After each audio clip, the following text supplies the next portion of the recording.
Bryce. I'll never forget the sight of you lecturing the UN top brass, but maybe we'll come back to that. I wanted to touch first with you on the Nord Stream issue. We've now found the culprit, apparently. President Zelensky didn't know anything about it. Neither did President Biden know anything about it. It was all done by some fellow who looked as if he might have some difficulty getting across a crowded room, but he apparently got down and deep and blew up the Nord Stream. Tell us about this development, please. Right. Well, the recent reporting on the Nord Stream attack comes from the Washington Post, and they're blaming a Ukrainian official named Stravinsky, who has been an outspoken critic of the Zelensky administration and is currently under arrest for some charges relating to some earlier treason. But there are a lot of problems with this report. As I'm sure a lot of your listeners have been following, this story has gone all sorts of different ways. Initially, reports blamed Russia, and New York Times, Washington Post, and all the establishment media who claim to be arbiters of truth, they just blamed Russia without any evidence. And then you had, silence after it became clear that there was no real motive for Russia to do it, and there was no real evidence to back it up. But later on, you had Seymour Hersh, a veteran reporter from the United States, write a report blaming Joe Biden and the Americans for having a direct hand in blowing up the pipeline. And shortly after that, you then had these reports that the Washington Post is now promoting about a group of pro-Ukrainian nationals who weren't necessarily connected to Zelensky, who used a yacht to blow up the pipeline. Now, there are a lot of conflicting facts and outstanding facts, but what the core of what I told the United Nations was that regardless of whether or not it was American divers, as according to Seymour Hersh, or whether or not it was Ukrainian divers, according to other media reports, the United States still bears primary responsibility. Because, as was reported here in the West by journalist James Bamford, the U.S. has that ocean wired up to high heaven with acoustic sensors that are able to sense which ships go where and where the ships came from. And the U.S. almost certainly had immediate knowledge of which ship was around and who was the actual culprit of the pipelines. So regardless of whether or not Hersh was correct, and regardless of whether or not this Washington Post story is correct, the current Washington Post story leaves out the crucial fact that the United States supported the pipeline's destruction, had yearned for the pipeline's destruction, celebrated it, and almost certainly had immediate knowledge of who was responsible, which means they covered it up. And so, again, what I told the UN was it doesn't matter whether or not it was Ukrainian people now who are being blamed for it, or whether or not it was directly the U.S. The end result is the exact same. But that last part, has been completely omitted from the current reporting. Now we see, as public opinion turns on Ukraine and the Ukrainian war, as Zelensky is worried that Israel is becoming a distraction for Ukraine, you're starting to see a lot of the truth about what's really going on in that conflict start to come out. And now you're seeing Biden officials start to pressure Ukraine for peace, something they could have done for a long time. But this Nord Stream story, solely blaming Ukraine and ignoring the culpability of the United States, well, that's part of that. That's part of this pushing Ukraine under the bus, blaming all the problems on internal problems within Ukraine, and washing the United States' hand of the problems, when in reality, everything from the start of this war to the Nord Stream pipeline bombing to the failed counteroffensive has been the U.S. and their policy. There's no getting around that, but the American media seems to have no ease distorting that reality. Well, of course, it will not be possible to wash the hands of the blood in Gaza. All the perfumes of Arabia will not extinguish that damned spot. The culpability of the American government in this case is complete. And yet we have Blinken, and I haven't heard Biden say it, but I've heard Blinken say it, that too many people are dying. How many people have to die before the U.S. turns off the taps, in your view? Well, that's just the thing. You can see all these claims from U.S. officials and all these reports in the U.S. media talking about how the U.S. is dismayed at the way Israel's conducting itself and how they just want a humanitarian pause to stop the high civilian death toll.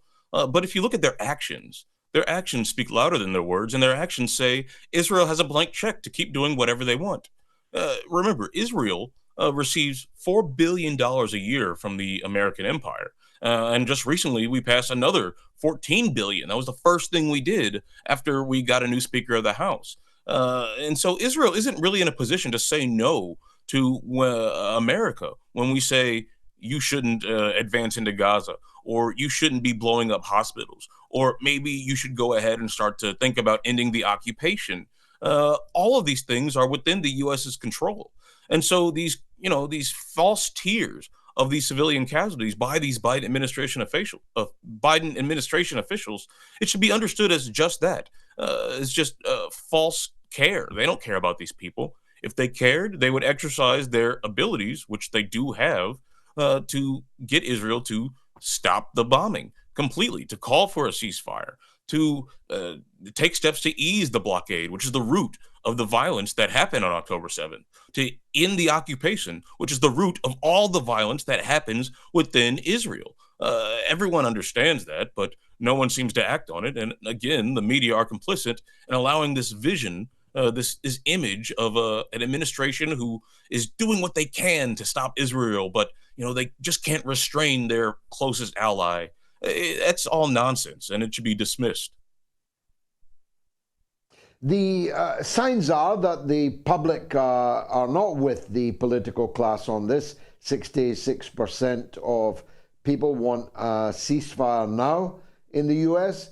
80% of Democratic Party voters want a ceasefire in the U.S. But the three main candidates running for president next year, Biden, Trump, and Kennedy, are all absolutely gung-ho for Bibi Netanyahu. How did that happen, Bryce? Well, over the years, as many Congress people, Hill staffers, and other people who work in D.C. will tell you, the Israel lobby has been one of the most powerful forces in American politics for years and years and years, at least since 1967, maybe somewhat longer. But the Israel lobby, they are able to gain the support of Congresspeople by the sheer force of their donations alone. They're able to muster support for candidates who support their worldview, and they're able to muster support against those same candidates should they go against what the Israel lobby dictates.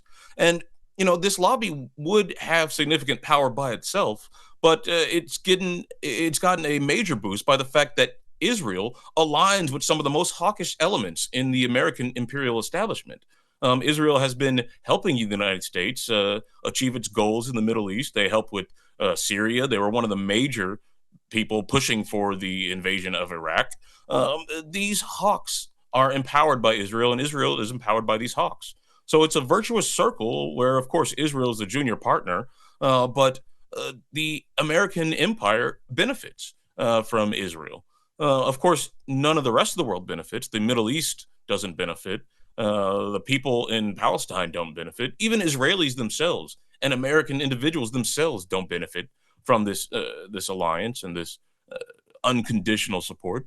But that doesn't matter. The people with the decision-making power are beholden to the interests that perpetuate the worst aspects of the Americans and the Israelis.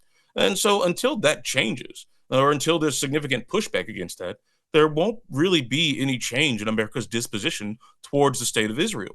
Right now, if you look at Congress, there has only been, to my knowledge, one senator to actually call for a ceasefire, and only a handful of Congress people. Only a very small number, like fewer than a dozen. This despite, as you said, 66% of the American public supporting a ceasefire. So there's a major disconnect between, as with many issues, a major disconnect between the ruling class, the people in Congress, the decision makers, and the general public, the people who are affected by the decisions made at this level. And the situation in Palestine is no different. They don't care that most of the public doesn't support the fact that American bombs are being dropped on hospitals, are being used to murder civilians, that American drones are hovering around helping the Israeli military conduct their offensive. The majority of Americans are skeptical of that unconditional support, and the majority of Americans will like a ceasefire. But the ruling class, as I said, they don't care. Finally, Bryce, I know that prediction makes fools of us all, but we are now in the season, the election season, the primary season first, and then the presidential election more or less exactly a year from now. Is Joe Biden really going to go for the Democratic nomination? Will Donald Trump actually make it to the starting gate? And whatever happened to Robert F. Kennedy Jr.? Like you said, it's hard to look into my crystal ball and tell you exact answers. But it looks like the Democratic Party is in shambles. They understand that Joe Biden is deeply unpopular and that unpopularity is growing dramatically as we support this slaughter in Gaza. And then you have the inability or the absence of any serious primary challenge. They're deliberately rigging the process so that no one can challenge him. But they understand that their top candidate is not popular. So what do you make of this? Well, it doesn't seem like the Democratic Party cares as much about winning as they do maintaining their own power in their own constituency. We saw this in 2016 with Bernie Sanders.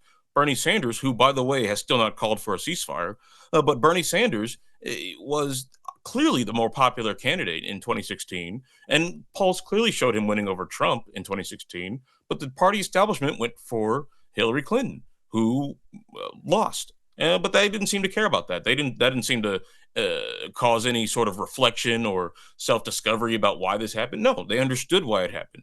They hate their people more than they hate the Republicans, and they just want to maintain their own power. And Republicans, it's a clown show as per usual. But there's a pretty big question whether or not Trump's going to successfully go to the finish line, as you say, and be on the ballot.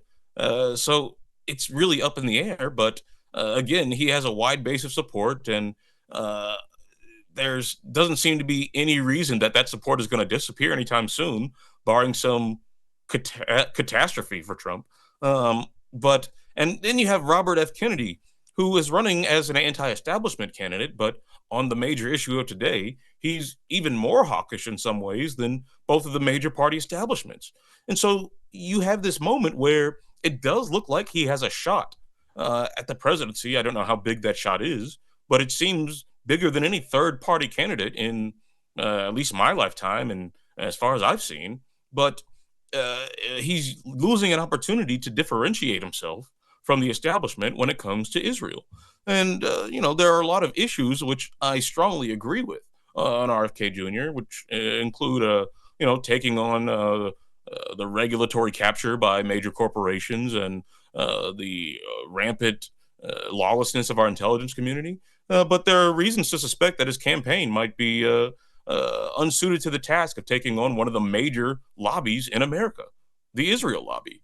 And so it's a very difficult situation for American politics. And I try to, keep myself sane by not paying too much attention to the horse race and focusing more on local organizing where I know I can have a serious impact. But it's weird over here, George, and people trying to make sense of it. They have their work cut out for them.